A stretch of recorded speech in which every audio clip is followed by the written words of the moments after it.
কলেজে পানীয় জলের দাবিতে আন্দোলনে নামলেন কলেজ ছাত্রছাত্রীরা। অবস্থান ধর্ণা বিক্ষোভ কর্মসূচি পালন করলেন মহকুমা শাসকের দপ্তরের সামনে। বুধবার এমনই আন্দোলনের ছবি নজরে এলো মালদার চাঁচলে। এদিন চাঁচল কলেজের ছাত্রছাত্রীরা চাঁচল মহকুমা শাসকের দপ্তরের সামনে আন্দোলন করেন। অবস্থান ধর্ণায় বসে পানীয় জলের দাবিতে দীর্ঘক্ষণ বিক্ষোভ দেখান। বিক্ষোভে নেতৃত্ব দেন তৃণমূল ছাত্র পরিষদের নেতা বাবু সরকার।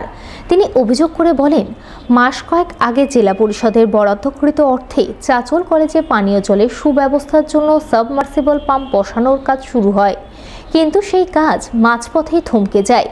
এখন শুনতে পাচ্ছেন সেই কাজ কলেজে হচ্ছে না, তার পরিবর্তে অন্য জায়গায় হবে। এর প্রতিবাদ জানাতে ছাত্রছাত্রীরা আন্দোলনে নেমেছেন। পানীয় জল প্রকল্প কলেজের রূপায়ণের দাবিতে বিক্ষোভ দেখাচ্ছেন। বিগত কয়েক মাস আগে আমাদের কলেজে একটা জলের স্কিম আছে, বিশুদ্ধ জলের স্কিমের কাজ শুরু হয় মাস দেড়েক আগে। আমরা খুব খুশি হই, কারণ কলেজের জলের একটা সমাধানের সমস্যাটা ছিল। আমরা সেই মতো করে কলেজে কাজ শুরু হলো। আমরা দেখলাম, হঠাৎ দেখি যে কলেজ থেকে জলের প্রকল্পটা উঠে গেছে, কাজ বন্ধ।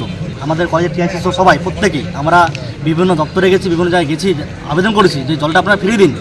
কলেজে পরীক্ষা আছে, 9000 ছেলে মেয়ে আছে কলেজে, পড়াশোনা করছে এখানে, কলেজে ক্লাস চলছে রেগুলার। জলটা খাবে কোথায়? সবাই প্রত্যেকটা ছেলে মেয়ে এখানকার ম্যাক্সিমাম ছেলে মেয়ে গরিব। কে কী করেছে আমি জানি না। কাজ দুর্নীতি না কাজ উন্নতি। আমাদের মূল দাবি হলো কলেজে আমাদের ছেলে মেয়েদের দাবি হলো কলেজে জল চাই। পুরাতন মালদা পঞ্চায়েত সমিতির 15 ফিনান্সের অর্থে এক ঢালাই রাস্তার কাজের সূচনা হলো বুধবার। নারকেল ফাটিয়ে কাজের আনুষ্ঠানিক সূচনা করলেন পুরাতন মালদা পঞ্চায়েত সমিতির সভাপতি রুম্পা রাজবংশী। এদিন তিনি পুরাতন মালদার মঙ্গলবাড়ি গ্রাম পঞ্চায়েতের নারায়ণপুর ঝাঁঝরা এলাকায় 2.5 লক্ষ টাকা বরাদ্দে ওই রাস্তার কাজের সূচনা করেন বলে জানা গেছে। মঙ্গলবাড়ি জিপি ঝাঁঝরা এলাকায় মানে খুব এটা বেহাল এলাকা আর কি। এখানকার লোকের অনেক দিন ধরে দাবি ছিল যে রাস্তাটা যাতে হয়ে যায়, তো তাদের কথায় মাথায় রেখে আজকে আমি পঞ্চায়েত সমিতির পক্ষ থেকে 15 ফিনান্স থেকে এই রাস্তাটা উদ্ঘাটন করলাম। কত টাকা মোটামুটি? প্রায় 2.5 লক্ষ টাকা। জমে উঠেছে 35তম মালদা জেলা বইমেলা। বুধবার বইমেলার তৃতীয় দিনে অনুষ্ঠিত হলো বিভিন্ন প্রতিযোগিতামূলক সাংস্কৃতিক অনুষ্ঠান, যার অঙ্গ হিসেবে এদিন বইমেলা প্রাঙ্গণে বিভিন্ন বয়সী ছেলে মেয়েদের বসে আঁকো আবৃত্তি সহ নানান প্রতিযোগিতার আয়োজন চোখে পড়ে।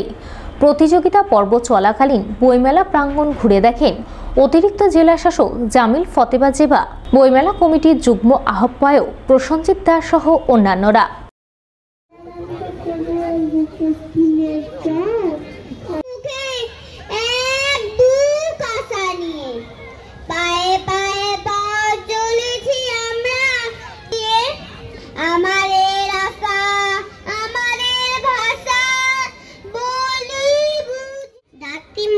ভাই দাদ নামে যে খাওয়া মুখে দিতে নাই, নোংরা হাতে খেলে পরে পেটের অসুখ হবে, মুখটি কেটে হাতটি ধুয়ে তবে খেতে। পাশাপাশি এদিনই মালদা জেলা বইমেলা প্রাঙ্গণে এক আলোচনা আসর বসে। সেখানে সিনেমা এবং সাহিত্য, পারস্পরিক নির্ভরশীলতা এবং সম্পর্কের বিষয়ে আলোচনা চলে। মূল আলোচক হিসেবে হাজির ছিলেন অভিনেতা, লেখক ও পরিচালক তথা পুলিশের মালদা রেঞ্জের আইজি প্রসূন ব্যানার্জি। এখানে আসতে পেরে আমি অত্যন্ত সম্মানিত, আপ্লুত এবং আবেগতাড়িত। এই পার্টিসিপেশনের মাধ্যমে, ইনভলভমেন্টের মাধ্যমে যে কোনো অনুষ্ঠানকে সফল করে তোলেন। এদের একটা মাইক পাওয়া যাবে, এক্সট্রা মাইক অডিয়েন্সের জন্য রেখে তো কতটুকু সময় বরাদ্দ থাকবে, প্রথমত তার থেকে আমি একটুখানি কম বলবো। সিনহা বানালেন, শেষটাকে উনি বদলে দিলেন। মূল গল্পের শেষটা ছিল গৌরীশঙ্কর থেকে যাবে এবং তার বৌদি অচলাকে চিঠি লিখছে যে গৌরীশঙ্কর এসছিল সে ফাইনালি জিন্দের বন্দী হয়ে থেকে গেল। কিন্তু তপন সিনহা যখন সিনেমাটা বানালেন, আমরা দেখলাম গৌরীশঙ্কর কিন্তু প্রেমিকাকে রেখে ফিরে চলে আসে। তো এত বড় একটা গল্প সেটা উল্টে গেল।